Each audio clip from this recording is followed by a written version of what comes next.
많은 사람들이 간암이나 위암은 들어봤지만 담도암이라는 이름은 낯설게 느껴질 수 있습니다. 그러나 우리나라에서 담도암은 결코 드문 암이 아닙니다. 세계적으로 봤을 때 한국은 담도암 발생률 세계 2위, 사망률은 세계 1위라는 충격적인 통계를 가지고 있습니다. 담도암은 간에서 만들어진 담즙이 지나가는 길, 즉 담도와 담낭에 생기는 암입니다. 문제는 초기에는 특별한 증상이 거의 없다는 점입니다. 발견했을 때는 이미 상당히 진행된 경우가 많고 주변에 간과 췌장, 십이지장 같은 중요한 장기가 있어 치료가 쉽지 않습니다. 실제로 담도암의 5년 생존율은 약 29%로 췌장암 다음으로 낮습니다. 그렇다면 왜 한국에서 담도암이 특히 많은 걸까요? 전문가들은 두 가지 이유를 가장 크게 꼽습니다. 첫째는 민물고기를 날로 먹는 전통적 식습관입니다. 민물고기를 생식하면 간흡충에 감염될 수 있는데 이 기생충은 담도에 오래 머물며 만성염증을 일으키고 결국 암으로 이어질 수 있습니다. 둘째는 B형 간염입니다. 한국은 여전히 B형 간염 환자가 많아 간과 담도에 부담을 주며 발병률을 높이는 원인으로 작용합니다. 담도암의 주요 증상은 황달, 원인 없는 체중 감소, 소화불량 등입니다. 하지만 이런 증상이 나타날 때는 이미 진행된 경우일 가능성이 큽니다. 따라서 조기 진단이 무엇보다 중요합니다.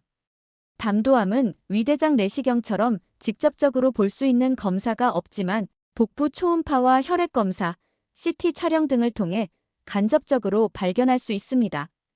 특히 50대 이상이라면 한 번쯤 복부 CT를 찍어보는 것이 조기 발견에 큰 도움이 됩니다. 치료는 수술이 유일하게 완치를 기대할 수 있는 방법입니다. 그러나 안타깝게도 수술이 가능한 환자는 전체의 3,040% 정도에 불과합니다. 최근에는 복강경과 로봇을 이용한 최소침습 수술이 늘고 있는데 통증이 적고 회복이 빠르며 결과도 기존 개복 수술과 큰 차이가 없습니다. 하지만 암이 이미 다른 장기로 전이되었다면 수술은 어렵고 항암 치료나 방사선 치료, 최근에는 면역 항암제가 새로운 대안으로 떠오르고 있습니다. 대표적인 예가 더발루맙이라는 약제인데 기존 항암제와 함께 사용했을 때 생존 기간을 의미 있게 늘려준다는 임상 결과가 발표되었습니다. 설령 수술을 받더라도 안심할 수는 없습니다. 담도암은 재발률이 6,070%에 달하기 때문에 정기적인 추적 검사가 필수입니다. 수술 후에는 혈액 검사, 암표지자 검사, 복부 초음파와 CT 검사를 꾸준히 받아야 하며 식이요법 역시 중요합니다. 특히 최십이지장 절제술을 받은 환자라면 하루 식사를 68회로 나누어 소량씩 먹다가 점차 양을 늘려가는 것이 좋습니다. 담도암 예방을 위해 반드시 기억해야 할 3가지 수칙이 있습니다.